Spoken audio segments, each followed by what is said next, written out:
baik tidak baik waktunya, ya, lakukanlah perintah Tuhan, gitu ya. Siarkanlah kabar baik katanya.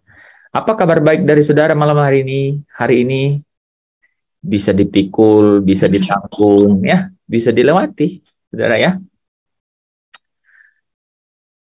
Apa yang menjadi rutinitas atau rencana-rencana saya dan saudara itu kan, saudara kalau bisa lihat hanya ada dalam dua, ya, dalam dua arus. Pertama adalah mainstream, saudara ya, arus utama, ya, setiap hari harus makan, setiap hari harus, ya, harus melewati, ya, minum gitu ya, ya, harus punya fasilitas untuk meletakkan kepala begitu ya, kan mainstream tuh arus utama, gitu ya. Tetapi itu saja membuat apa? Membuat kita kemudian harus berjibaku kan, membuat kita harus terus berusaha untuk dapat melewati dan, ya, beberapa keadaan bisa disebut untuk menanggungnya, gitu ya. Nah, ada yang mudah melewatinya, ada yang dengan beban menanggungnya, gitu kan? Itu adalah arus utama itu, ya, metabolisme hidup, ya, tubuh jasmaniah ini menuntut, gitu ya, saudara ya, udah harus makan minum, ya, makan minum. Kemudian ada saudara, ya, di zaman ya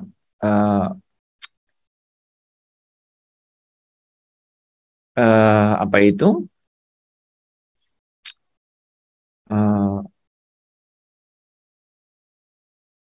peradaban, ya, yang kemudian semakin modern ini, kemudian orang perlu sekolah, ya kan, itu dengan satu sistematika atau program-program yang sudah diatur sedemikian rupa.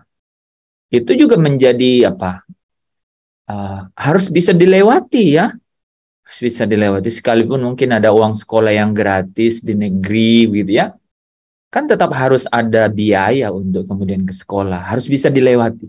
Saudara bisa bandingkan, ya, umat manusia yang tidak perlu sekolah? Ya, ya, ya. Saya yakin pada saat air bah belum ada SD, ya, belum ada elementary school gitu. Apakah itu menjadi beban mereka pada saat itu? Tentu saja tidak, kan? 10 generasi dari Adam, Nuh, kemudian lenyap, muncul 8 orang. Peradaban terus kemudian bergulir gitu ya. Dalam kehidupan manusia yang terjadi adalah mereka harus bertanggung jawab, ya, ya, mengenai kehidupan yang sudah diberikan, kehidupan atau bios gitu ya, ya, kehidupan standar jasmania bios itu, ya, metabolismenya sedang bergerak, berjalan, harus makan dan minum, harus sehat. Kalau tidak sehat apa, saudara? Sakit, ya, betul, ya, ya. Dan harus apa? Harus kembali sehat gitu. Harus kembali sehat gitu ya.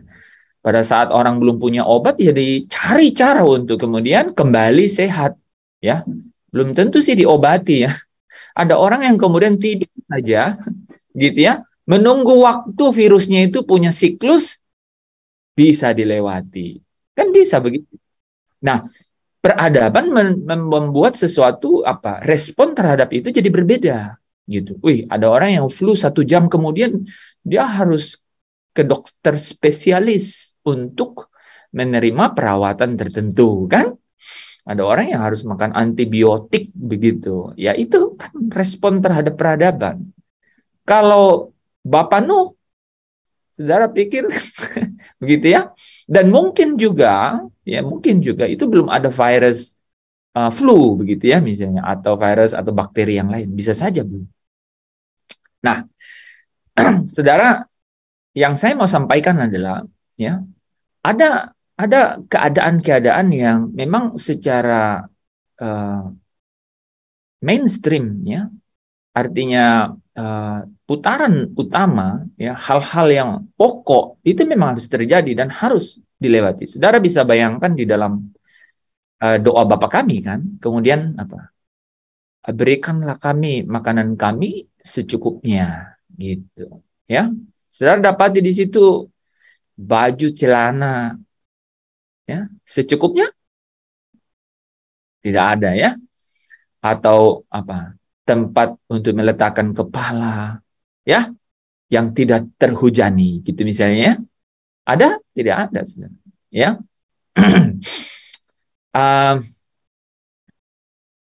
Tidak untuk menyederhanakan, ya, satu konteks, ya, saudara, ya, tetapi yang saya mau sampaikan adalah bahwa memang sebenarnya, ya, keadaan yang kita lewati ini itu ada satu jalan pintas, gitu, saudara, atau bukan jalan pintas, ya, ada jalan untuk bisa kemudian kita melewatinya, kita dapat lewat, gitu, ya. Perempuan yang dikejar, ya, ke padang gurun itu, ya, oleh iblis, saudara, ya, oleh naga besar, ya, oleh naga tua, ular tua, naga besar itu adalah satu refleksi dari umat, ya, umat perjanjian, ya, umat perjanjian yang memberikan kita gambaran bahwa memang melewati keadaan-keadaan yang harus menanggung, ya, harus menanggung tekanan, ya, harus menanggung hal-hal yang memang membutuhkan solusi, gitu. Makanya saudara kalau lihat, ya, ketika Kristus datang ke dunia ini memberikan Injil atau gospel, good news, ya, kabar baik, itu benar-benar memberikan satu perkataan-perkataan yang penuh kuasa, gitu. Kuasa untuk sanggup melewati itu, keadaan-keadaan itu, ya. Kesusahan hari ini cukuplah, kesusahan sehari cukuplah. Sehari besok ada kesusahannya sendiri, ya. Ya, Matius 6 ayat 34, ya, mencatat itu. Jadi ada perkataan-perkataan Kristus yang penuh kuasa.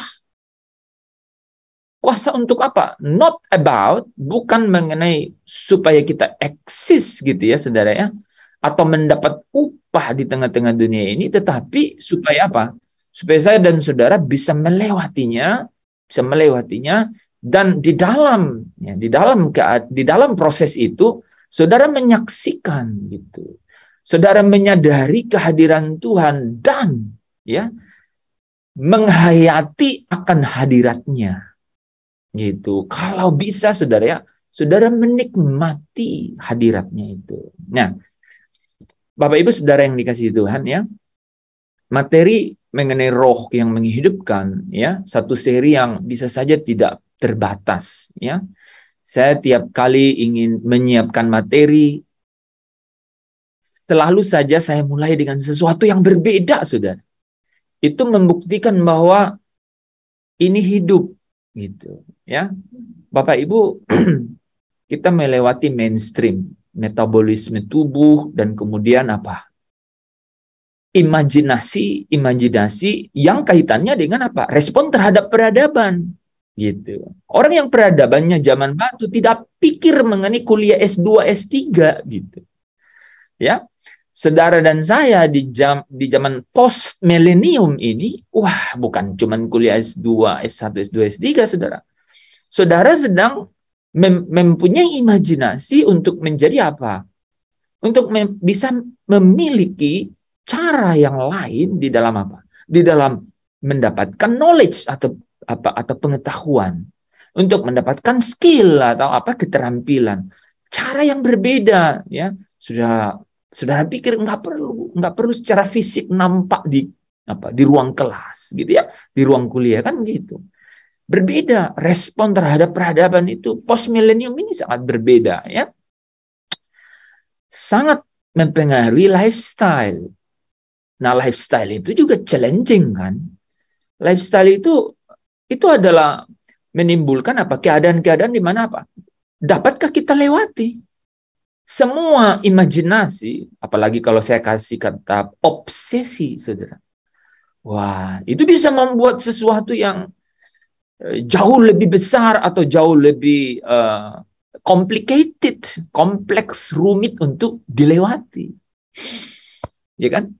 Nah, dua hal itu menciptakan dinamika hidup kita setiap hari. Dan tentu saja direspon dengan 3 eksistensi diri nih, dari elemen as a human, sebagai manusia. Pertama adalah rohnya responnya gimana? Kemudian jiwanya gimana? Soul, pikiran, perasaan yang kalau menyatu dia itu bertindak yang nyata dalam perbuatan. Yang ketiga adalah tubuh, ya, fisik, jasmani, raga, gitu, ya, raga. Kita tentu saja kemudian sebagai orang percaya harus memiliki menyadari, ya, harus memiliki dan menyadari bagaimana, ya, kebenaran firman Tuhan untuk kemudian kita dapat dengan benar, ya, dengan benar kan. Kalau hidup keagamaanmu tidak lebih benar, ya, harus dengan benar. Artinya apa? Punya refleksi terhadap kebenaran, punya orientasi atau punya referensi kepada kebenaran itu tersebut. Dan kebenaran itu adalah Kristus sendiri dan perkataan-perkataan Kristus sendiri. Gitu. Ya. Saya berusaha dari seri ke seri membuatnya semakin simple atau sederhana, ya. Tapi saya yakin saudara ya, roh Allah yang hidup itu adalah roh yang mengerti dan menyadari bagaimana saudara dan saya, ya, bereaksi terhadap keadaan-keadaan. Ya. Roma 8 ayat 3 berkata, Ia, ya, itu memberikan anaknya yang tunggal, ya, dalam Kristus Yesus dalam daging, serupa dengan daging, ya, supaya dosa itu, ya, serupa dengan daging, ya, yang di dalamnya ada dosa oleh dosa, gitu ya. Daging itu terasosiasi atau terhubung dengan manusia yang mendapat akibat, ya, manusia jasmania yang menerima akibat dari dosa pelanggaran Adam di Eden, ya. Oleh dosa satu orang, dosa itu sudah merambat, menjalar ke semua manusia. Tetapi Kristus memutus rantai penjalaran itu dengan Roma 8 ayat 3. Allah, ya, mengutus anaknya di dalam daging. Keren, dalam daging. Serupa dengan daging, ya, yang di dalamnya ada dosa oleh dosa, gitu. Supaya ia, katanya, ya, dapat menanggung, ya, dapat menuntut akibat dari semua akibat dosa itu di dalam daging itu, supaya putus penjalaran itu. Itulah sebabnya ayat 2 dari pasal 8 itu berkata, kamu di dalam Kristus merdeka. Nah, saudara, ketika kita melewati dinamika hidup dengan mainstream dan kemudian side stream, ya, atau pusaran utama dan pusaran yang kita buat dengan imajinasi dan obsesi kita sendiri yang terkait dengan peradaban. Kalau sekarang kan saudara, ya, kalau ada orang yang tidak kemudian berpikir mengenai harus sekolah, itu kan aneh kan. Ya, itulah kaitannya dengan peradaban. Ya. 20-30 tahun dari sekarang, challenge-nya, tantangannya belum tentu sama, Saudara. Ya, mungkin berbeda gitu. Itulah peradaban, ya mungkin nanti disebut post digital, ya. Sekarang post milenial gitu ya. Apa yang terjadi nanti, ya? Nah, tidak penting mengenai itu, tapi yang paling penting adalah bagaimana responnya, Saudara. Dari apa? Dari roh, dari jiwa, dan apa? Dan tubuh jasmani ini, raga, fisik, apa? Ya. Nah, sementara firman itu ya menembus peradaban. Perkataan-perkataan Kristus yang penuh kuasa itu menembus peradaban, Saudara. Ya, artinya apa? Artinya ketika Kristus datang, ya, ketika Kristus datang, Dia sudah membuat ya satu perjanjian yang baru, ya, yang membawa dirinya sendiri di dalam setiap milestone, Saudara, di dalam setiap keadaan atau momentum penting, sampai saya dan saudara pulang ke rumah Bapa. Ya, kita harus mengucap syukur dan berterima kasih dengan itu. Ya, ya. Kristus Yesus, ya, yang adalah cahaya, yang adalah gambaran Allah itu. Dia yang menjadi pokok keselamatan. Ya, dia yang menjadi sulung di antara banyak saudara. Ya, dia yang bangkit dari kematian yang adalah akibat dosa. Sehingga saya dan saudara memiliki kemerdekaan di dalam Kristus. Itu artinya apa, saudara? Dari semua ya curhatan Paulus di Roma pasal 7 itu memberi kita satu apa? Satu pengertian, saudara ya, bahwa harus ketemu jalan keluar dari keadaan-keadaan raga yang berjuang melawan jiwa. Saya ulang ya. Keadaan-keadaan raga yaitu apa, saudara? Yaitu dosa ya yang mendapat kesempatan untuk membangkitkan rupa-rupa keinginan dengan cara menipu, bahkan bisa membinasakan, saudara. Dan itu, saudara, berjuang melawan jiwa saudara. Nah, dalam hal ini jendela atau pintu pertama adalah pikiran, akal budi. Nah, ya, keadaan-keadaan ini harus, ya, realitas ini kita harus benar-benar sadari, ya, harus disadari, harus punya pengetahuan, gitu. Untuk kemudian kita dapat apa? Untuk kemudian kita dapat melewati atau merespon kepada keadaan-keadaan yang pasti kita akan lewati, gitu. Saya ingat, saudara, besok pasti perlu makan, kan? Perlu, saudara. Ya, perlu makan, perlu apa? Perlu istirahat. Ya, bisa istirahat di jalan raya, saudara. Bisa istirahat di bawah parit begitu. Harus pikir gimana supaya bisa istirahat di tempat yang wajar gitu, yang layak gitu ya. Gitu. Semua hal itu membutuhkan apa? Membutuhkan cara kita untuk menyadari bagaimana kita harus menghadapinya. Ya. Nah, keadaannya hal-hal seperti itu kelihatan sederhana. Tapi saudara dan saya sebenarnya penting untuk belajar dari hal yang sederhana itu. Karena kalau menemukan esensi kekuatan bagaimana menghadapi atau merespon terhadap itu, maka apa? Sehebat-hebatnya peradaban itu, ya, di mana akan berakhir, kan? Karena langit dan bumi ini ya itu akan hancur dan hilang lenyap, ya kan? Ya, sehebat-hebatnya peradaban itu tetap ya saudara dapat apa?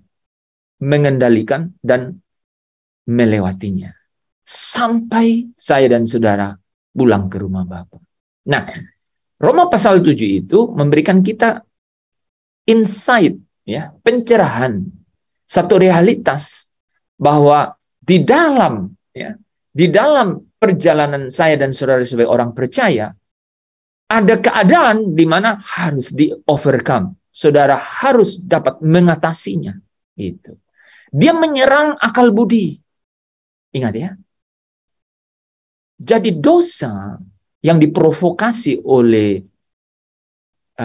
roh-roh, ya, penguasa penghulu, ya, pemerintah dan roh-roh jahat, diprovokasi itu di dalam diri saudara dan saya, kodrat dosa, melalui kodrat dosa itu mendapat kesempatan untuk membangkitkan keinginan-keinginan dengan rupa-rupa keinginan yang dengan cara menipu saya dan saudara menuju kepada satu keadaan bisa membunuh bahkan membinasakan.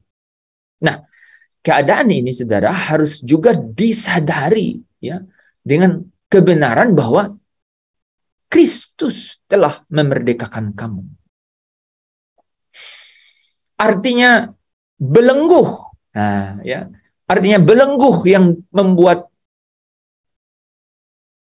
orang-orang yang belum percaya, ya, belenggu yang mengikat orang-orang yang belum percaya, itu bagi kamu itu sudah dilepaskan dan kemudian kamu pindah ke dalam kerajaan Kristus, di mana di sana saya dan saudara, ya, memiliki kesempatan gitu, memiliki eksausia, memiliki kuasa gitu, memiliki kuasa.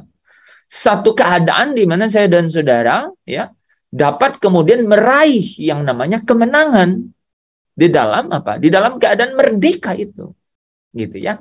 Ini yang saya maksudkan di dalam slide ini, ya. Bahwa ada keadaan di mana, ya, setiap kemerdekaan itu, ya, harus melewati proses ini untuk menemukan kemerdekaan, kemenangan, ya. Kemerdekaan di dalam Kristus, dia harus menemukan kemenangan, dan kemenangan ini bicara mengenai mendapat bagian di dalam kekudusan Allah, gitu, ya.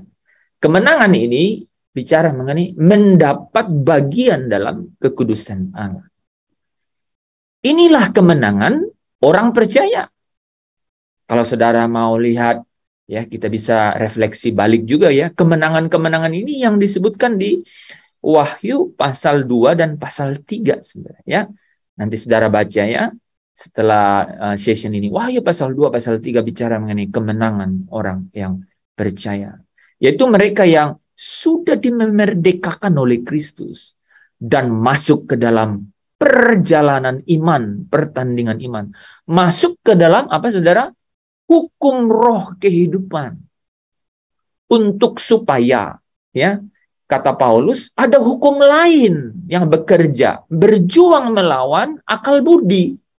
Gitu. Nah, saudara dan saya harus, ya, harus membangun, masuk dalam pembaharuan roh dengan cara hukum roh kehidupan.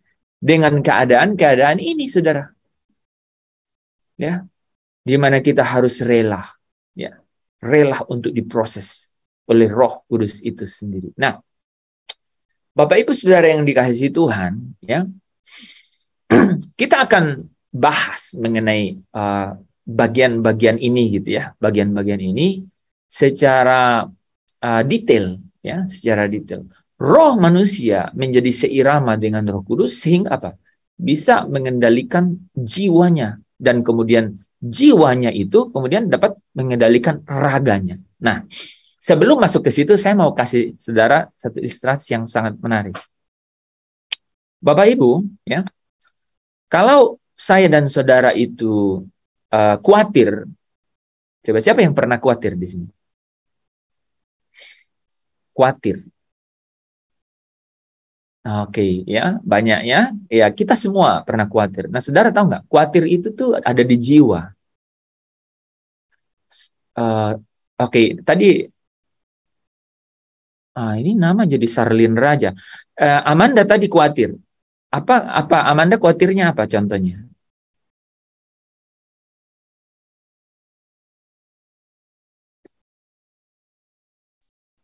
Khawatir saat terlalu uang. Contoh tuh, khawatir tidak cukup uang. Bukan tidak ada, tidak cukup, ya. Tidak cukup gitu. Khawatir tidak cukup uang. Itu di mana itu? Ada di pikiran. Kenapa? Karena pikiran bisa hitung, ya kan? Dia bisa hitung. Ya, khawatir itu muncul ketika apa? Misalnya ini ya, tidak cukup uang itu kan khawatirnya muncul dengan cara Amanda cek dompet misalnya. Enggak, kan begitu. Atau kalau punya kemudian di tabungan, coba lihat kan kalau punya mobile banking lihat saldo. Karena pikiran itu masuk ke situ, dia jadi khawatir. Bagaimana cara supaya tidak khawatir? Tentu saja tidak dengan nyanyi, aku tidak khawatir. Coba, bisa nggak? Ini khawatir nih nggak punya uang, tiba-tiba, aku tidak khawatir. Hilang nggak? Nggak hilang. Yang hilang kalau nyanyi terus suaranya malah. Coba, ini praktis sekali. Praktis. Saya lagi tiduran kemarin, Roh Kudus bicara. Ini penting nih, saudara bisa jadi praktis sekali dalam hidup. Ya, kalau khawatir, itu jawaban, itu keadaannya ada di jiwa tuh, di pikiran. Saya khawatir ini beras tinggal 5 liter misalnya. Gimana cara? Itu di pikiran tuh. Gitu. Nah, caranya adalah saudara harus memperkatakan firman ke pikiran. Yang biasa kalau kita khawatir ini uang tidak cukup atau uang tidak ada, apa yang muncul dalam pikiran? Ini aja tadi siapa Amanda pernah apa yang muncul pikir ini uang tidak ada atau ini tidak cukup?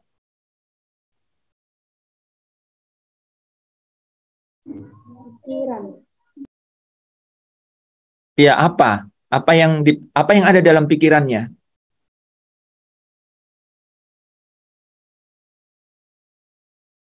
Nggak ada apa-apa atau apa?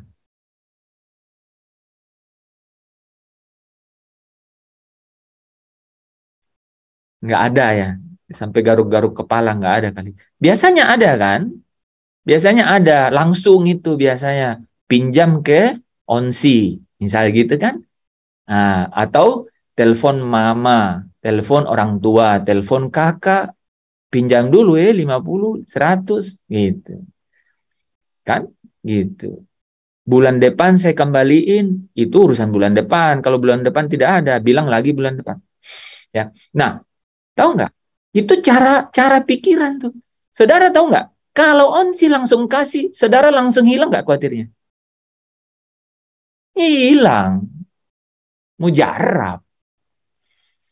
Atau bilang gini nih, saya perlu nih regis gitu ya, perlu sekian gitu. Kan? Tapi kan masih misalnya tanggal 16 gitu. Telepon. Pikirannya yang khawatir tuh gimana nanti. Gitu. Nah, pada saat telepon orang tua bilang, iya nanti tanggal 15 mama dapat duit langsung transfer. Ini kirim nomor rekening. Langsung hilang nggak khawatirnya? Hilang. Mujarab. Ya kan? Perlu firman? Mohon maaf, tidak itu. Nah, sekarang begini. Apakah semua yang saya bilang ini segampang itu terjadi? Ke onsi bilang pinjam, terus onsi bilang, banyak nih. Mau pilih yang mana? Merah, biru? Enggak juga. Kan? Tidak. Ya. Saya buat sederhana, saudara ya. Saya buat sederhana. Ya. Gitu kan enggak. Telepon orang tua terus tiba-tiba bilang, iya nanti tinggal. Enggak juga. Keadaan yang biasanya terjadi adalah pintu-pintu tertutup. Jalan ya ke depan tertutup, kiri kanan tertutup, belakang tertutup, nggak ada jalan keluar, ya kan? Satu-satunya yang terbuka ke atas. Plafon dong Pak, iya, ketembus sedikit supaya bisa lihat langit, ya, ke atas. Nah, saudara, perkataan-perkataan Kristus, saudara bisa uji di situ. Jadi khawatir, ya, ini khawatir, saudara. Itu kaitannya dengan apa? Jadi tidak tenang, saudara. Dia tidak tenang. Gitu. Orang terus-menerus memikirkan. Ya. Orang terus-menerus memikirkan. Ya. Hal yang membuat dia bimbang. itu menjadi khawatir. Hal yang membuat dia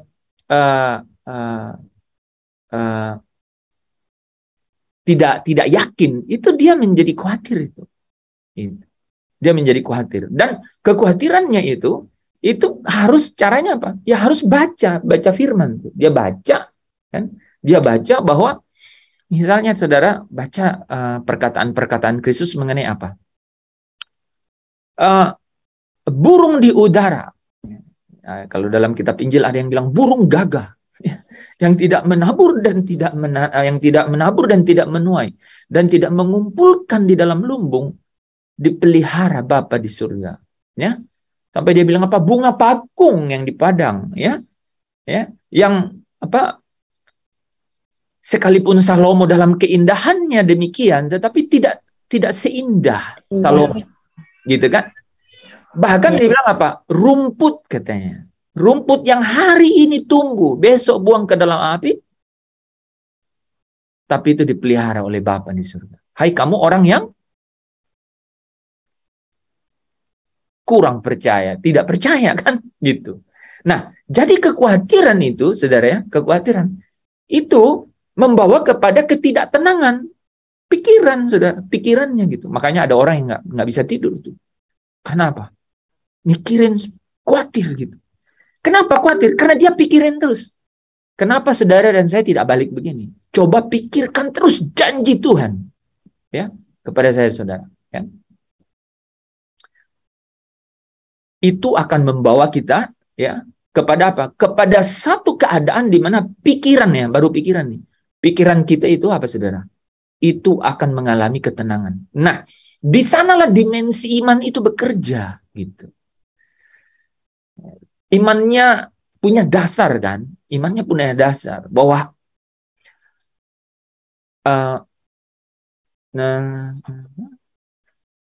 Tuhan selalu menolongku, selalu menjagaku, sehelai rambutku tak akan terjatuh tanpa seizin. Itu lirik yang mengandung kebenaran. Itu membawa saudara dan saya kepada ketenangan itu. Itu tuh saudara harus tangkap di situ. Saya akan menceritakan hal yang kedua nanti, saudara. Dan sangat berbeda. Pasti keadaannya berbeda. Itu mengenai khawatir itu. Ya. Nah, itu mengenai sesuatu yang saudara bisa lihat tuh, usahakan gitu ya. Tadi uang atau apa yang lainnya. Saudara bisa gerasak gerusuk kemana-mana gitu. Tapi saya mau cerita satu hal, ya, hal yang lain maksud saya, saudara ya, yaitu keadaan di mana lebih dalam dari itu, lebih rumit, lebih kompleks dari itu. Nah, saudara, itu adalah hal-hal yang urusannya mengenai apa, saudara? Nah, saya sebelum masuk ke situ ya, tadi ya, saudara bisa bayangkan kan, ya, bahwa orang yang ya memikirkan terus-menerus, artinya di dalam jiwanya itu memikirkan terus-menerus mengenai sesuatu yang membuat dia tidak pasti, membuat bimbang, dia akan terdorong ke dalam sesuatu yang mengkhawatirkan itu di pikirannya. Ketika perkataan-perkataan Kristus itu ya membangkitkan imannya, maka dia bangkit percayanya. Sehingga perkataan Kristus membawa dia kepada ketenangan.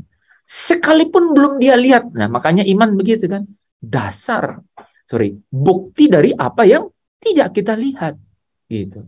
Tapi tetap percaya. Jadinya tenang gitu, bisa tidur gitu. Apakah uang tadi datang langsung? Ya itu banyak keadaannya lah, banyak sirkumstansinya ya. Bisa saja juga datang, bisa tidak, tapi saudara tetap percaya, tetap tenang gitu. Nah, di lain sisi saudara, ya, siapa yang pernah gelisah? Pasti kita sering gelisah, ya. Pernah mengalami kegelisahan. Gelisah itu di pikiran apa di hati? Pikiran. Pernah Bu Maria gelisah pikirannya? Iya, sering. Contohnya apa gelisah pikirannya, Bu? Ya, kalau sekarang ini kemarin-kemarin ya.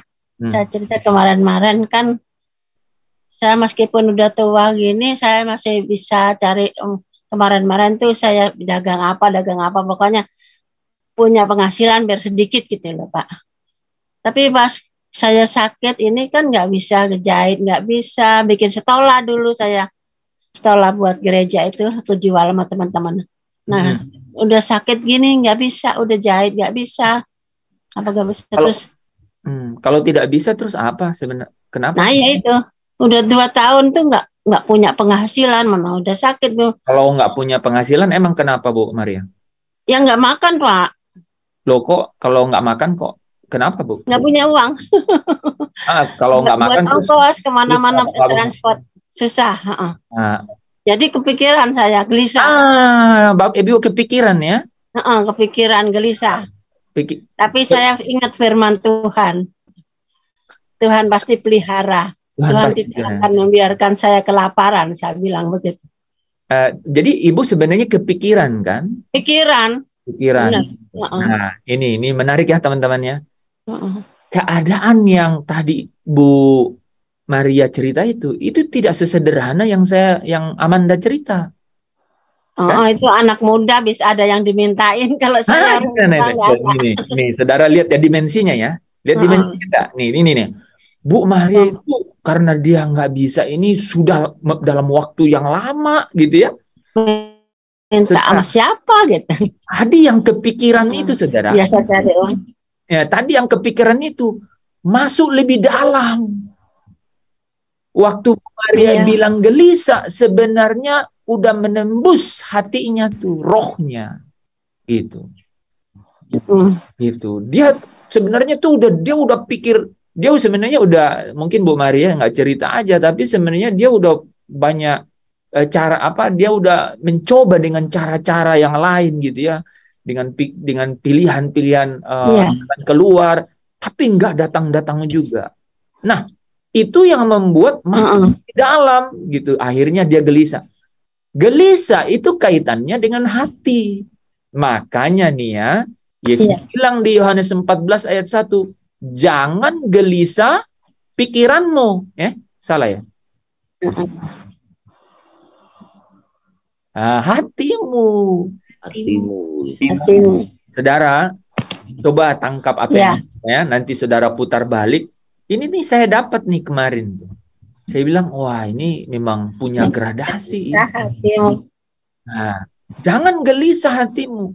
Jadi gelisah hati ini muncul setelah khawatir di pikiran. Gitu. Orang yang mikir-mikir terus bagaimana ya. Dan itu kalau panjang masanya tidak terselesaikan, itu masuk ke bagian yang lebih dalam. Sakit ini. Hatinya, nah belum nih dia baru ngomong nih ya, belum.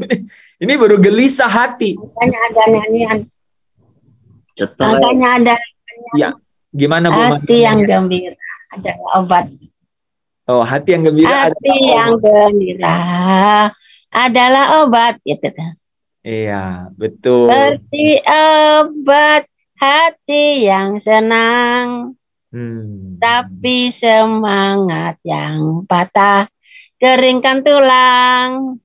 Hati yang gembira, Tuhan senang. Amin ya. Ya. Jadi keadaannya masuk lebih dalam, saudara. Ya, yaitu keadaan di mana dalam keadaan di mana hati itu sudah tersentuh. Itu yang membuat keadaan gelisah itu. Jadi saudara gelisah kalau sudah menyentuh ke dalam batin, ke dalam hati. Nah, di dalam sana roh manusia ada, saudara. Nah, ya, saya sampai ke situ ya, roh manusia ada di sana. Perkataan yang sangat dahsyat, ya. Ya, dari Tuhan Yesus itu kaitannya itu dengan Yohanes 14 itu, ya. Ketika dia bilang, "Jangan gelisah hatimu." Kenapa? Saudara bayangkan nggak? Gelisah ini Yesus hanya memberi solusi satu-satunya adalah apa? Solusi apa dari Yesus mengenai hati yang gelisah? Datang kepada Tuhan. Di rumah itu banyak tempat tinggal. Itu jawabannya tuh, Bu Maria. Jadi ayat 2 itu, Bu Maria, ketika dia bilang jangan gelisah hatimu, ya. Ya.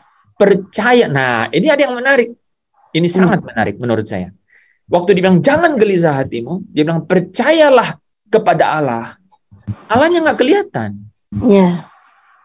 Jadi memang memang saudara ya, makanya saya mulai dengan tadi pikiran, karena apa? Percaya itu kaitannya dengan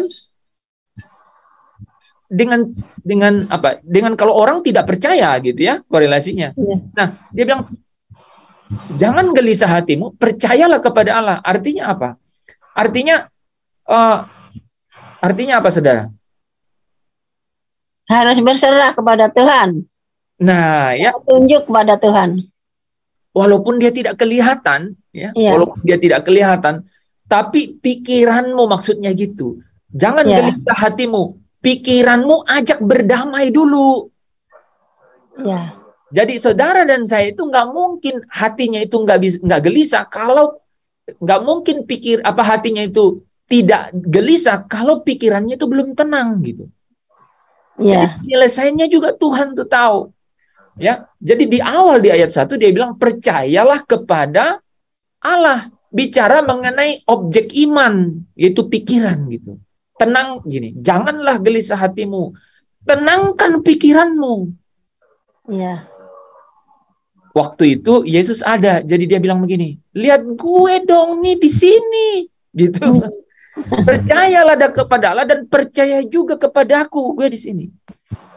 Gitu, dia ngajak begitu, saudara. Ya, tenangkan pikiranmu. Jadi saudara, ya, cara untuk tidak gelisah pertama tenangkan pikiran dulu. Ya, dengan cara yang pertama tadi kan, ya, iman. Ya, iman. Perkataan-perkataan Kristus yang membangkitkan imanmu, ya. Burung di udara dipelihara. Tidak ada sehelai rambutmu yang jatuh di luar kehendak Bapa di surga. Kan gitu. Iya. Perkataan-perkataan Kristus. Nah, saudara, ketika masuk lebih dalam, ya, maka nyentuh dengan jiwa. Dan jawaban Yesus untuk itu, dia hanya kasih satu cara.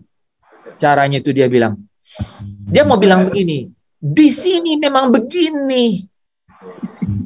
Di sini memang sudah begini. Hanya di rumah Bapa itu memang yang tidak membuat engkau akan gelisah gitu. Ya, di rumah Bapakku banyak tempat tinggal. Janganlah gelisah hatimu. Jangan membuat hatimu itu dikuasai oleh masalah. Gitu.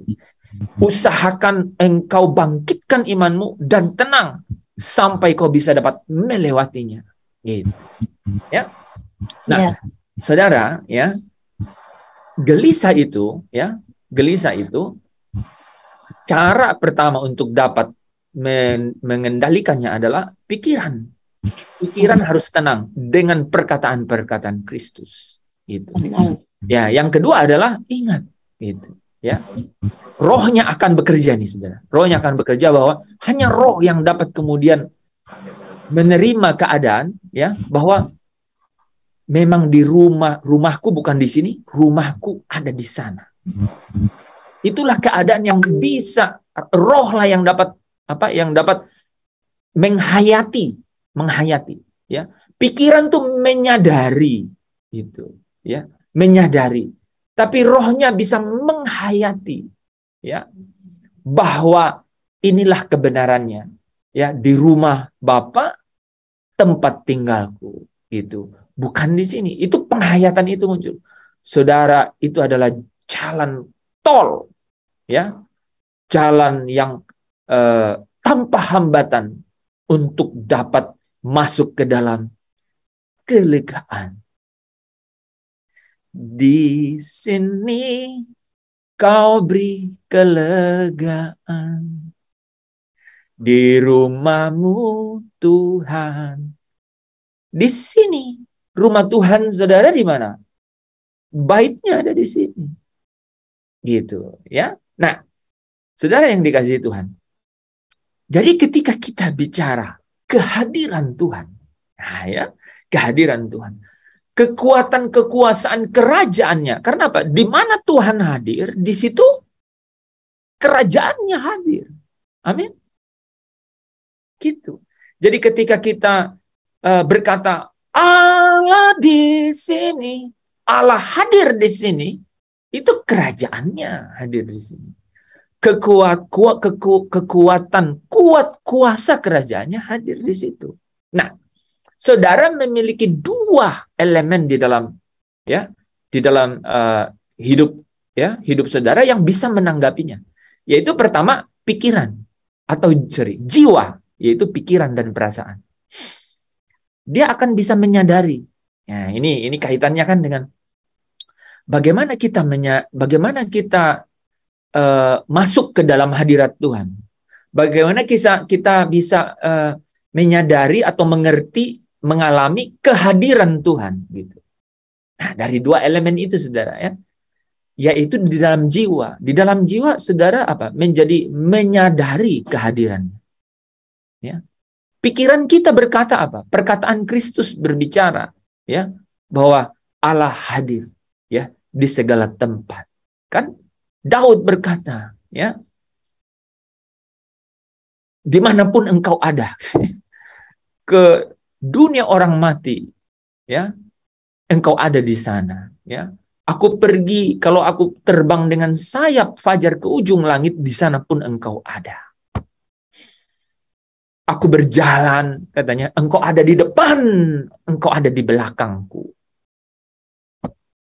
Sampai Daud bilang, kemana aku menjauhi rohmu ya Tuhan. Ya, dia ada, itu. Kita jadi mengerti, oh Allah, jadi kita mengerti dan menyadari, ya Allah di sini, dengan cara apa? Jiwa kan?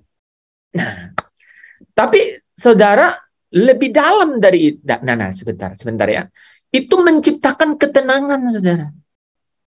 Saya ulang ya. Itu menciptakan ketenangan. Itu.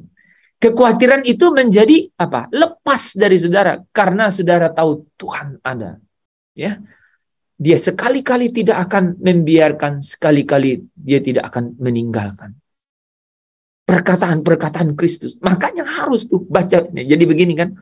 Baca firman itu untuk supaya firman itu dapat menuntun saudara kepada apa? Ketenangan, ya. Matius 11 ayat 28 ya. Marilah kepadaku hai kamu yang letih lesu berbeban berat, aku akan memberikan anapauso, ketenangan kepadamu. Ya. Jadi melalui apa? Perkataan-perkataan Kristus. Ya. Nah, saudara, tetapi di dalam roh ya, yang tadi bisa merasakan kegelisahan, itu saudara bisa menghayati hadirat Tuhan. Pikiran tidak bisa menemukan hadirat. Pikiran itu bisa menyadari kehadiran Tuhan. Tetapi roh saya dan saudara bisa menghayati akan hadirat Allah. Yang speechless, saudara nggak bisa katakan, ungkapkan dengan kata-kata yang terbatas itu. Nggak bisa diungkapkan. Cuman saudara bilang, aku merasakan hadiratnya. Aku merasakan kehadirannya. Jadi saudara bisa cerita, saudara sampai kadang-kadang bilang begini, pokoknya gitu, ya, pokoknya wow, ya. Nah, gambarannya apa saudara? Peacefulness, damai sejahtera. Ya. Itu gambarannya adalah damai sejahtera. Saudara merasa damai gitu. Ya. Kelegaan, ya, kelegaan yang saudara rasakan. Ya. Nah, saudara yang dikasihi Tuhan, ya, di dalam dinamika roh yang seperti ini, saudara, maka roh manusia itu dapat apa saudara? Sungguh memiliki hubungan, gitu. Sungguh memiliki hubungan, ya. Hubungan ini adalah hubungan dengan roh Allah ini, saudara. Itu yang disebut persekutuan, gitu. Persekutuan, ya. Karena elemen yang lain di dalam hidup saudara tidak dapat memiliki persekutuan. Dia apa saudara? Dia memiliki apa? Perseteruan. Ya. Makanya Roma 8 bilang begini.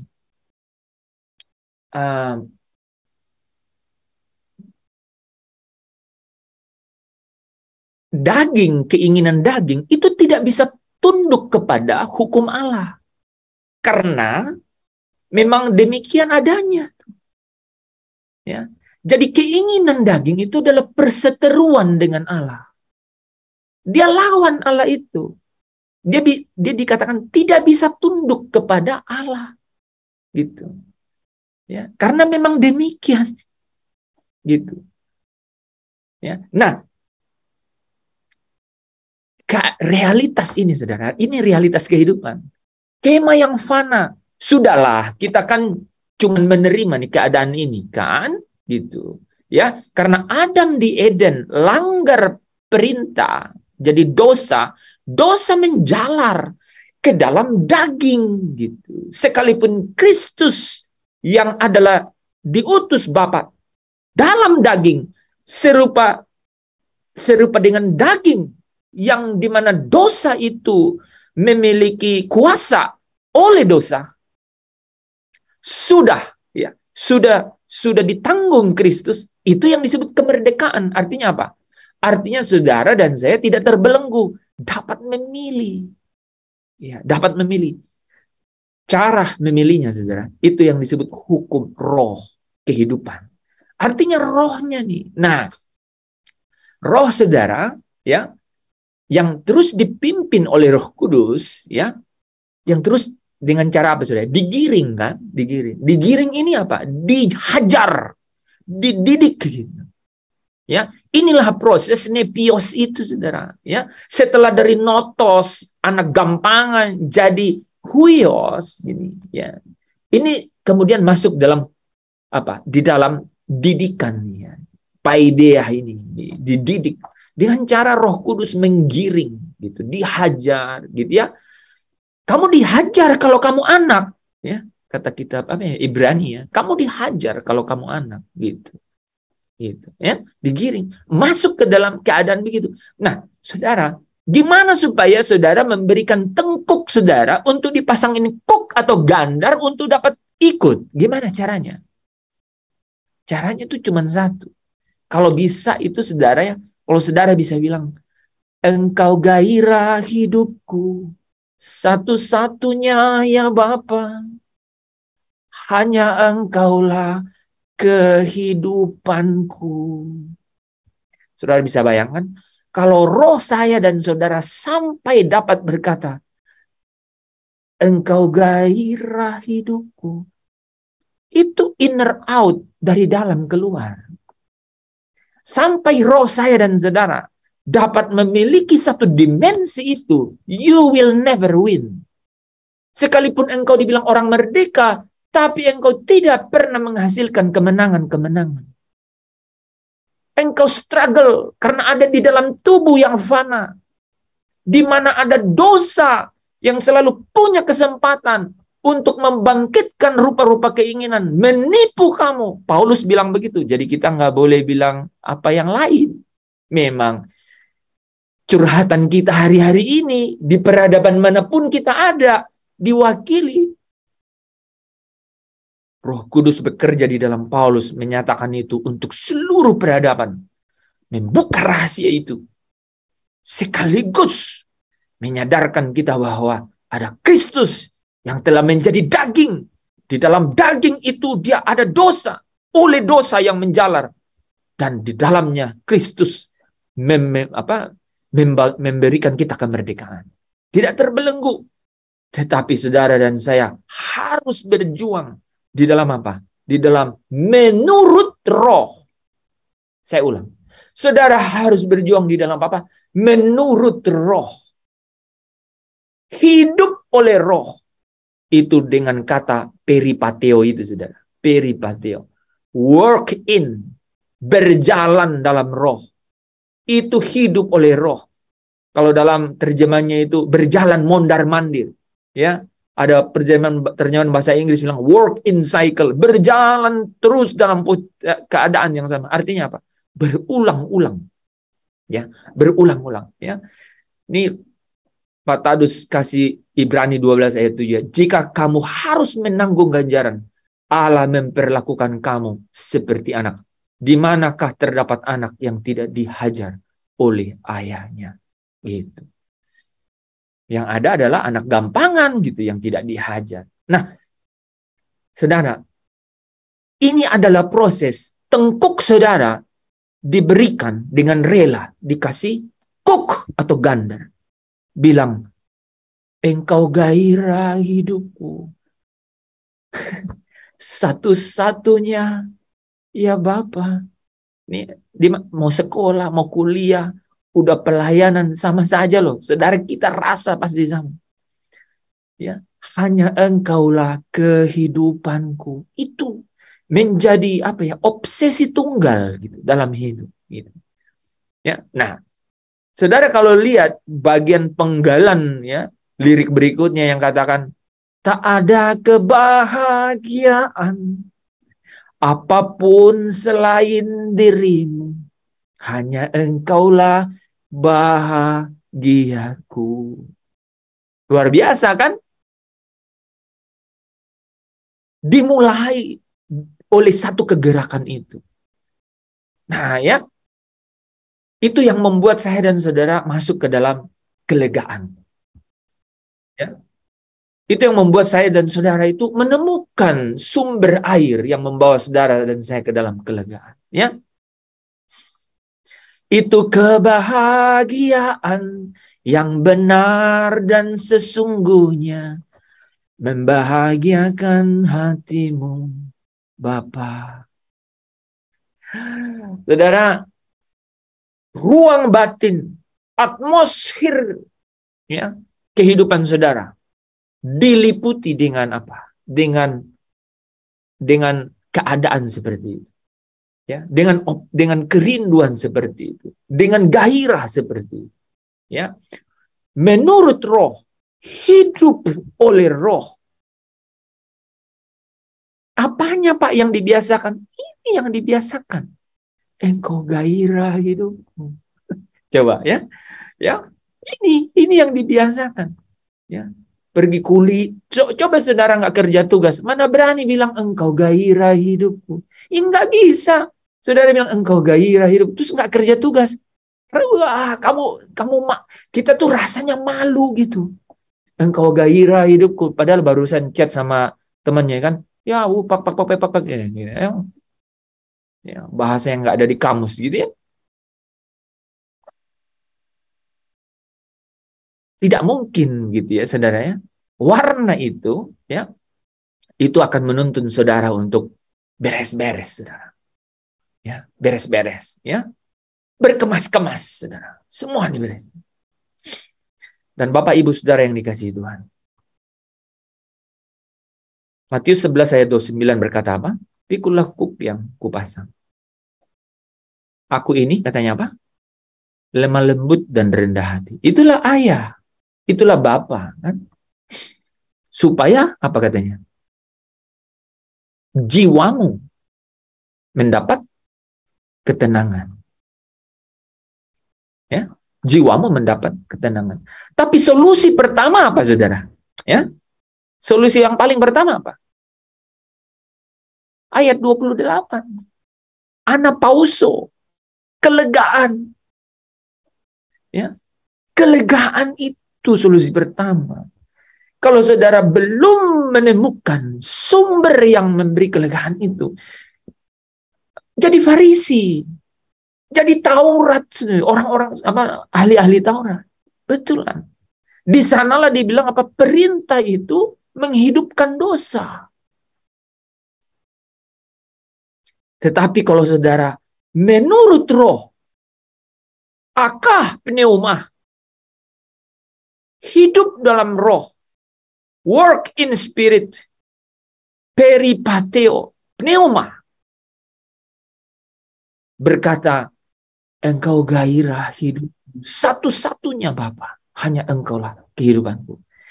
Ini the way out, inilah jalan keluar, ini adalah absolute ya answer gini, inilah jawaban mutlak surga kepada engkau dan saya, orang percaya. Kristus memberi kemerdekaan. Tetapi Kristus menuntut saya dan saudara untuk memiliki harta di surga, yaitu kemenangan-kemenangan dalam perjalanan iman. Ya, ketika kita apa? Ketika kita mengarahkan ya roh kita ke rumah Bapa. Di sana kita mendapat kekuatan itu. Kekuatan-kekuatan yang tidak dapat saudara dapatkan dimanapun. Ya, hanya ada di tempat itu. Nah, saudara yang dikasihi Tuhan, kalau kita belajar mengenai itu ya, kita akan tahu mengenai keadaan-keadaan di mana ini saudara ya. Perkataan-perkataan yang memimpin kita pada ayat-ayat seperti ini. Ya. Janganlah kamu mengumpulkan harta di bumi. Di bumi ngengat dan karat merusaknya. Dan pencuri membongkar serta mencurinya. Tetapi apa? Kumpulkanlah bagimu harta di surga. Di surga ngengat dan karat tidak merusakkannya, dan pencuri tidak membongkar serta mencurinya. Karena apa? Di mana hartamu berada, di situ hatimu berada. Di mana kau simpan hartamu, seperti itulah kelegaanmu. Saya ulang ya. Di mana hartamu kau simpan, itu mewarnai kelegaan di hatimu. Sesering apa kau bisa gelisah atau tidak, itu terkait langsung dengan di mana hartamu berada. Amin, saudara? Iya. Ya. Di mana hartamu berada, di situ hatimu berada. Hati kaitannya dengan kelegaan. Ya. Ya. Gitu. Jadi kalau nih ya, kalau sampai Bu Maria bilang, sekalipun dagingku dan daging ya dan hatiku habis lenyap, aku pulang ke rumah Bapa. Pasti dia jadi lega. Gitu. Kan metabolisme tetap perlu makan minum, tapi dia diberi kekuatan. Kalau kelegaan itu dia rasakan, saudara, Tuhan tahu persis cara untuk langkah selanjutnya. Apa yang harus terjadi? Ya, tidak ada yang bagi manusia mustahil, tapi tidak demikian bagi Allah. Ya, dia mampu buat apapun, saudaranya. Oke? Amin. Nah, Lukas 16 ayat 11. Jadi jikalau kamu tidak setia dalam hal mamon yang tidak jujur, siapakah yang akan mempercayakan kepadamu harta yang sesungguhnya? Nah, harta yang sesungguhnya, saudara, yaitu harta yang sesungguhnya itu adalah hartamu sendiri, gitu. Kalau kita tidak setia dalam apa? Dalam mamon itu apa? Segala sesuatu yang duniawi. Segala sesuatu yang duniawi. Segala sesuatu yang kedagingan ini mau, saudara, ya. Yang kedagingan ini ingini, saudara, ya. Kalau kita tidak setia dalam hal itu, siapakah yang akan mempercayakan kepadamu harta yang sesungguhnya? Jadi kita harus menyadari bagaimana kita merespon terhadap daging. Roma 8 bilang, kamu, ayat 12 ya, kamu berhutang bukan kepada daging. Kamu berhutang bukan kepada daging. Ya. Kamu berhutang untuk apa? Menurut roh. Menuruti roh, saudara. Ya. Nah, ini ya, ini adalah hasil dari pembaharuan di mana roh, ya, roh itu dihidupkan. Artinya apa? Kembali memiliki apa? Hubungan, ya, persekutuan dengan Bapa. Dia akan katakan, kumpulkan bagimu harta di surga. Ya, kalau hartamu ada di surga, hatimu ada di sana, engkau akan menerima kelegaan karena sumbernya dari sana. Marilah datang kepadaku, hai kamu yang letih lesu berbeban berat, hai kamu yang gelisah hatimu, aku akan memberikan apa? Perhentian, anapauso, kelegaan, ya, kepadamu. Ya, nah, saudara, selanjutnya, harta kekayaan dunia ini sifatnya itu menipu dan tidak pasti, saudara. Ya. Ini yang ditangkap di pikiran, ya. Ia adalah mamon yang tidak jujur. Ia bergerak menyeret kita, dan jika kita ingin memanfaatkannya, kita harus bertindak dengan, wah, keren ini, melepaskan diri dari belenggunya, supaya kita dipercayakan dengan harta rohani yang merupakan harta sesungguhnya itu. Ya. Harta sesungguhnya itu adalah apa? Adalah harta saudara yang ada di dalam kerajaan surga. Di mana? Di mana di situ sumber kelegaan. Ya. Yang sungguh-sungguh kaya adalah siapa, saudara? Mereka yang kaya di dalam iman, kaya di hadapan Allah, kaya di dalam Kristus. Itulah harta surgawi, yaitu hidup yang mengutamakan kerajaan Allah dan kebenarannya. Ya, kerinduanku adalah Tuhan dan kerajaannya. Ya, dan kemudian jika hal-hal lainnya ditambahkan kepada kita, maka manfaatkan dengan suatu tujuan rohani. Ya, supaya dengan menggunakannya dengan baik, kita bisa semakin erat menggenggam harta yang sesungguhnya. Saudara bisa lihat kata-kata yang menarik. Ya? Dengan menggunakannya dengan baik, kita bisa semakin erat menggenggam bukan harta yang tadi ini, tapi harta sesungguhnya. Karena kita, apa katanya tadi? Melepaskan diri dari belenggunya. Gitu, ya, melepaskan diri dari belenggunya. Ya. Karena kepada orang yang dikenannya, yaitu yang bermurah hati, ia mengaruniakan hikmat pengetahuan dan kesukaan. Ya, artinya kepada orang yang setia di dalam hal mamon yang tidak jujur, Allah memberikan harta yang sesungguhnya. Ya, nah, saudara, hal yang kedua, orang yang rohnya terhubung dengan Bapa. Ya, Matius 8 ayat 19-20. Lalu datanglah seorang ahli Taurat dan berkata kepadanya, Guru, aku akan mengikut engkau. Kemana saja engkau pergi? Yesus berkata kepadanya, serigala mempunyai liang dan burung mempunyai sarang, tetapi anak manusia tidak mempunyai tempat untuk meletakkan kepala. Saudara, kalau tahu hartamu ada di surga, bukan fasilitas dunia yang kau dan saya cari. Gitu. Bukan fasilitas dunia. Ya, sama dengan Yohanes 6 ayat 27 ya dan 26 ya. Yesus menjawab mereka, aku berkata kepadamu sesungguhnya kamu mencari aku bukan karena kamu telah melihat tanda-tanda. Tanda-tanda ini saudara semeion atau petunjuk. Maksudnya apa? Yang harta sesungguhnya tadi, yang ada di surga itu. Itulah hartamu sesungguhnya, gitu. Itu Yesus mau bilang begitu, ya kan? Juallah segala milikmu, maka engkau akan memiliki harta di surga. Itulah semeion, petunjuk. Dia bukan datang untuk kasih makan di sini, bios gitu ya, hidup yang di sini, di bumi ini, melekat dengan bumi ini, dunia ini. Enggak. Dia mau datang kasih zoe, ya, hidup, yaitu hidup punya hubungan persekutuan dengan Bapa kembali. Makanya dia katakan, bekerjalah, ya.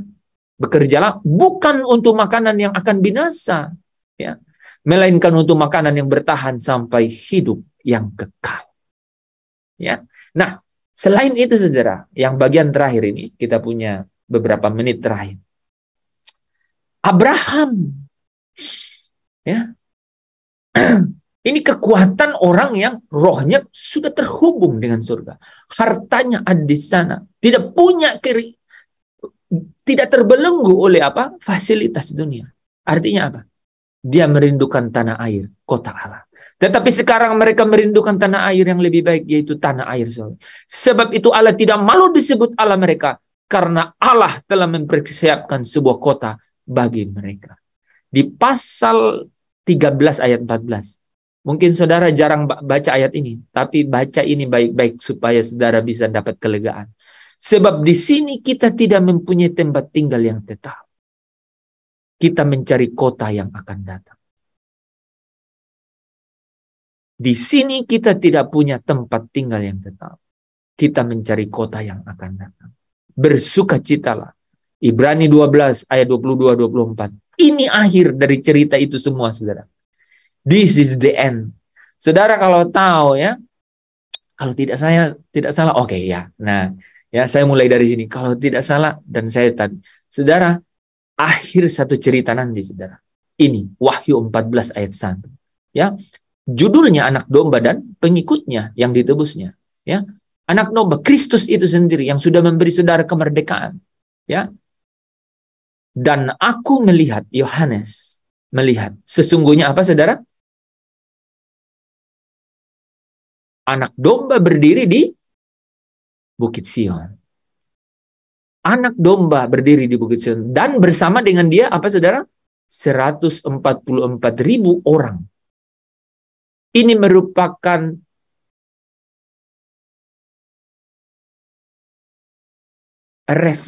merupakan representasi. Nah, saudara ya, 144.000 orang ini adalah representasi dari satu jumlah, ya, satu jumlah yang sempurna dan banyak, saudara, ya, yaitu 12 suku Israel, ada 12 rasul, saudara, dan apa, saudara, dan jumlah yang banyak, gitu ya. Jadi 12 kali 12 kali 1000, saudara, ya. 1000 itu satu konotasi desimal dalam Yunani yang bicara mengenai satu jumlah yang banyak, ya.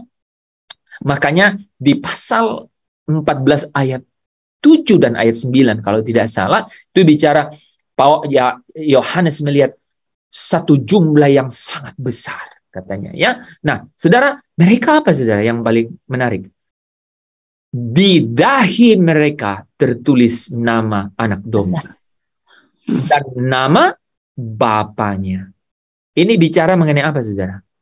Tertulis nama anak domba serupa dengan Kristus. Ini tanda di dahi, bukan kemudian saudara nyampe surga di sini ada, ya, ada apa? Ada tanda atau stempel atau apapun begitu, ya. Tapi tanda di dahi mengenai anak domba adalah engkau serupa dengan Kristus, ya. Dan kemudian tanda Bapa itu artinya apa, saudara? Sempurna seperti Bapa, ya. Matius 5 ayat 48, ya. Nah, saudara yang dikasihi Tuhan, kita kembali ke sini. Abraham, Bapak orang percaya, saya dan saudara orang percaya, ya, yaitu orang-orang yang apa, saudara? Yang memindahkan, yang mengumpulkan harta di surga, yaitu hatinya dilabuhkan ke kerajaan surga. Tidak terikat dengan apa? Dengan semua, ya, mamon yang ada di dunia ini. Tidak terbelenggu dengan fasilitas dunia, tetapi sebaliknya. Apa, saudara? Merindukan tanah air, ya. Nah, saudara, di Ibrani pasal 12 ini dikatakan ini, saudara. Ini keadaan yang sungguh luar biasa. Saudara bisa lihat, tetapi kamu sudah datang ke Bukit Sion. Kemana, saudara? Kota Allah yang hidup, yaitu Yerusalem surgawi. Saudara jadi ingat kan? Kita jelaskan mengenai Yerusalem yang baru, di langit baru, bumi baru. Inilah orang yang di Bukit Sion tadi sudah saya jelaskan kan? Orang yang serupa dengan Kristus dan sempurna seperti Bapa, ya. Dan kepada beribu-ribu malaikat, ini yang dijelaskan sama Pak Stefanus kemarin. Ya, ada 4, ya, makhluk. Itu kerubim, ya. Apa lagi? Saya jadi lupa, ya. Jadi 4 makhluk, ya, saudara, yang ada saudara, yang ada di utara, selatan, timur dan barat, ya, saudara. Dan kemudian ada apa? 24 makhluk, ya. Saudara, kalau bagi 24 itu bagi 4, 6, saudara, ya. Di setiap sisi ada 6, ya, ya, yang meriah. Ya, dan kepada jemaat-jemaat anak sulung yang namanya terdaftar di surga. Wah, saudara, ya, tertulis di dalam kitab kehidupan anak domba. Dan kepada Allah, datang kepada Bapa nih. Nih, ya. Kita datang ke Bukit Sion, kita datang ke Yerusalem surgawi, itu kita datang ke rumah Bapa, kepada Allah yang menghakimi semua orang. Ya, yang menghakimi semua orang. Nah, ini kata-kata ini nanti dilanjutkan di Wahyu pasal 20, ya, mengenai penghakiman terakhirnya. Dan kepada roh-roh orang-orang benar yang telah menjadi sempurna. Saudara, bayangkan, inilah yang kita selalu pelajari ini. Roh-roh orang benar yang telah menjadi sempurna. Jadi, saudara, mana ayat yang bilang kita harus sempurna supaya masuk surga? Ini ayatnya. Ini ayatnya. Orang-orang benar yang telah menjadi sempurna. Itulah yang datang ke Bukit Sion, ke kota Allah, ke Yerusalem baru. Amin, saudara. Wah, luar biasa. Dan kepada Yesus. Ketemu Yesus. Saudara mau ketemu Yesus? Amin. Siapa yang tidak mau sembunyi, ya? Saudara ketemu Yesus. Kepada Yesus, saudara, siapa dia? Pengantara perjanjian baru. Dan kepada darah pemercikan yang berbicara lebih kuat daripada darah Habel, ya. Inilah yang disebut cawan perjanjian, yaitu cawan darah, saudara, ya. Perjanjian darah, perjanjian baru, perjanjian Kristus. Haleluya. Amin. Ya. Mari kita tutup dalam doa. Bapa, terima kasih untuk kebenaran yang boleh kami dengarkan malam hari ini. Kami percaya setiap perkataan-perkataan Kristus ini adalah kuasa. Kuasa yang mengubah, kuasa yang membaharui pikiran kami, Tuhan. Dan kuasa yang menuntut, membangkitkan, memberi hidup kepada roh kami. Kembali terhubung dengan Engkau. Memiliki persekutuan dengan Engkau. Yang menjadi sumber kelegaan itu. Sehingga kami tidak akan gelisah. Kami tidak akan membiarkan hati kami dalam kegelisahan. Karena kami tahu bahwa ada Allah yang menuntun menyertai. Ada Allah yang membawa kami mampu dapat melewati keadaan-keadaan yang kami hadapi di dalam hidup ini. Sejauh kami sanggup menghayati kehadiran-Mu. Sejauh kami dapat sanggup menikmati dan merasakan kehadiran-Mu. Yaitu hadirat-Mu, kerajaan-Mu di tengah-tengah kami. Maka kami yakin dan percaya bahwa damai sejahtera itu seperti sungai yang mengalir, yang tidak akan pernah kering. Seperti gelombang laut yang tidak akan pernah putus. Selalu mengalir, selalu kami rasakan dalam hidup ini. Bapa, kami datang dengan berkat. Kami mau pulang dengan berkat. Biarlah Engkau hamba-hamba Tuhan. Hadapkan hatimu kepada Allah. Dan Dia sedang mempersiapkan setiap berkat untuk setiap kita, kehidupan kita. Kau angkat tanganmu, hadapkan hatimu kepada Tuhan, dan terimalah berkatnya. Allah mengarahkan wajahnya kepadamu dan memberi engkau kasih karunia-Nya. Memberi engkau damai sejahteranya. Dan Yesus Kristus dengan sukacita yang melimpah mengalir kepadamu, supaya sukacitamu itu penuh, dijauhkan dari segala kekhawatiran dan kegelisahan. Karena Allah sekali-kali tidak akan membiarkan engkau dan tidak akan meninggalkan engkau. Allah hadir di tempat engkau ada. Roh Allah sendiri yang hadir di tempat engkau ada. Roh Allah yang menghibur engkau. Roh Allah yang mengasuh engkau. Roh Allah yang menuntun engkau ke dalam seluruh kebenaran.